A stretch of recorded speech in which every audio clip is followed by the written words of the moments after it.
everyone, I am Bindya Sharma, your accounts teacher.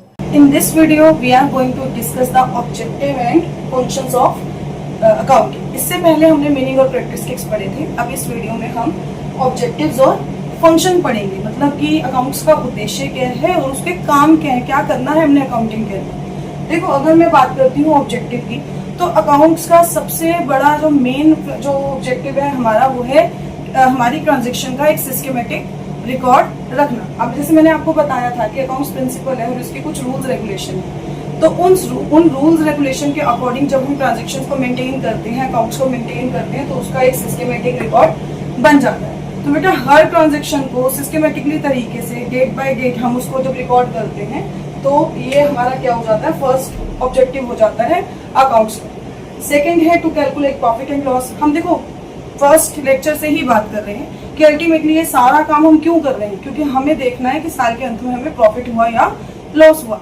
तो इसका second जो ऑब्जेक्टिव हो जाता है वो इसी चीज को कैलकुलेट करना हो जाता है। ठीक है, अब थर्ड उद्देश्य कह दूंगी अगर मैं अकाउंट्स का, तो ये प्रॉफिट और लॉस, अगर प्रॉफिट हुआ तो क्यों हुआ और लॉस हुआ तो क्यों हुआ, उसका एग्जैक्ट रीजन पता लगाना भी हमारा क्या है, अकाउंटिंग का उद्देश्य है।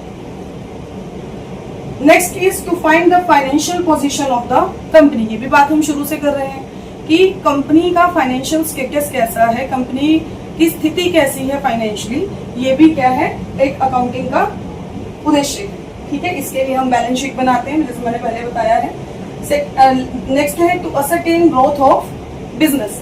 देखो, अब हम फाइनेंशियल स्टेटस हर साल देख रहे हैं ना, प्रॉफिट हम हर साल देख रहे हैं, तो क्या आप उस प्रॉफिट को देखकर ये पता नहीं लगा सकते कि किसी बिजनेस ने कितना ग्रो किया है, ग्रो किया भी है या नहीं, ग्रोथ हुई भी है या नहीं। ठीक है, तो किसी भी बिजनेस की ग्रोथ चेक करने के लिए भी अकाउंटिंग जरूरी है। आगे है to find errors and fraud. Accounting में आप हर ट्रांजेक्शन की रिकॉर्डिंग कर रहे हैं, राइट। अगर उसमें कोई किसी तरह का एरर हुआ है या किसी तरह का फ्रॉड हुआ है, तो लास्ट में आपके अकाउंट्स टैली नहीं करेंगे। जब आप ट्रायल बैलेंस बनाओगे, जब आप लेजर बनाओगे, तो उसमें आपको कहीं ना कहीं उस चीज का पता लग जाएगा।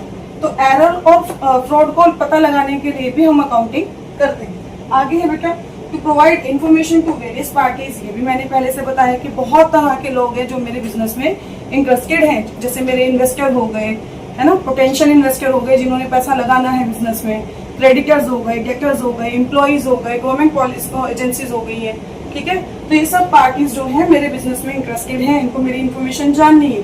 तो ये इन्फॉर्मेशन उन तक पहुंचाना भी किसका काम होता है, अकाउंटिंग का होता है। उद्देश्य जो है ये भी अकाउंटिंग का ऑब्जेक्टिव है। I hope objectives are clear to you now move to the function of accounting.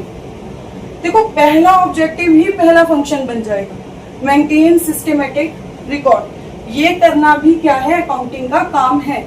Second है फाइनेंशियल स्टेटमेंट्स बनाना। अब फाइनेंशियल स्टेटमेंट्स में मैंने आपको क्या बताया था, profit and loss account and balance sheet. ये दो चीजें बेटा मेरी इसमें आती हैं, फाइनेंशियल स्टेटमेंट्स में आती हैं। तो इसकी प्रिपरेशन करना भी क्या है, अकाउंटिंग का काम है। उसके बाद रिजल्ट्स कम्युनिकेट करना, क्योंकि अभी बताया बहुत सारे लोगों को जानना है, तो उन तक ये रिजल्ट पहुंचाना भी काम किसका हो जाता है, अकाउंटिंग का हो जाता है। फोर्थ है एसेट्स को प्रोटेक्ट करना। ये भी अकाउंट्स का काम है। कैसे, क्योंकि आप किसी भी एसेट की जो साथ उससे रिलेटेड जितनी भी ट्रांजेक्शन हो रही हैं, ठीक है, उनका सबका रिकॉर्ड आप किसमें बना रहे हो, अकाउंट में बना रहे हो। ठीक है, तो देखो, अगर मैं कैश को ही लेकर चलूं, कैश भी मेरे लिए मेरी एसेट है, मेरी संपत्ति है, राइट। उसका अकाउंट एक सेपरेट बन रहा है, उससे मुझे पता चल रहा है कि कितना कैश आ रहा है, कितना जा रहा है। तो अगर जब मुझे ऐसी इन्फॉर्मेशन मिलती है, तो मैं उसको क्या करूंगी, बहुत सोच समझ कर यूटिलाइज करूंगी। अगर मुझे दिखेगा कि वो अननेसेसरी यूज हो रहा है, तो मैं उसको क्या करूंगी, थोड़ा कंट्रोल कर लूंगी। ठीक है, तो इस तरह से ये हमारी एसेट्स को भी प्रोटेक्ट करता है। नेक्स्ट फंक्शन इज ट्रस्टेशन। देखो, अगर मैं किसी बिजनेस का मैनेजर हूँ, है ना, तो उसके ऑनर ने मुझे बहुत विश्वास के साथ अपना रिसोर्स यानी अपना पैसा मेरे हाथ में दिया है अपना बिजनेस चलाने के लिए। अब मैं उस रिसोर्स का इफेक्टिवली यूटिलाइजेशन कर रही हूँ, इसकी जो श्योरिटी है वो भी उसको कौन देगा, अकाउंट्स देगा। आगे है लीगल नीड्स।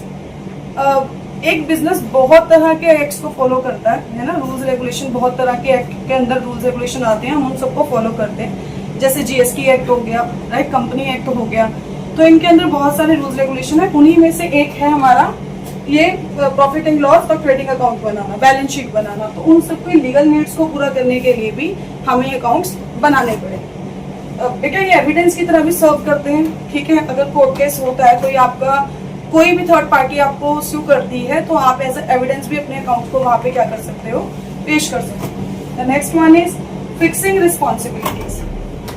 देखो अकाउंट्स के अंदर क्या है, हम हर डिपार्टमेंट की जो वर्किंग है उसके ऊपर नजर रख सकते हैं कि किस डिपार्टमेंट ने कितना काम किया। अगर कहीं कम ज्यादा हो रहा है तो हम उनको रिस्पॉन्सिबल ठहरा सकते हैं। देखो नेक्स्ट है प्रोवाइड असिस्टेंस टू मैनेजमेंट। अब मैनेजमेंट का मेन काम क्या है, पॉलिसी फॉर्मेशन। पॉलिसी फॉर्मेशन के लिए उसको प्लानिंग करनी पड़ेगी। अब वो प्लानिंग किसके बेस पे होगी, इन्हीं अकाउंट्स को देख। अगर अकाउंट्स अच्छे चल रहे हैं यानी पॉलिसीज बहुत अच्छी फ्रेम की गई है ना, फर्दर कहीं उसमें ग्रोथ के चांसेस है तो हम उसको देखेंगे।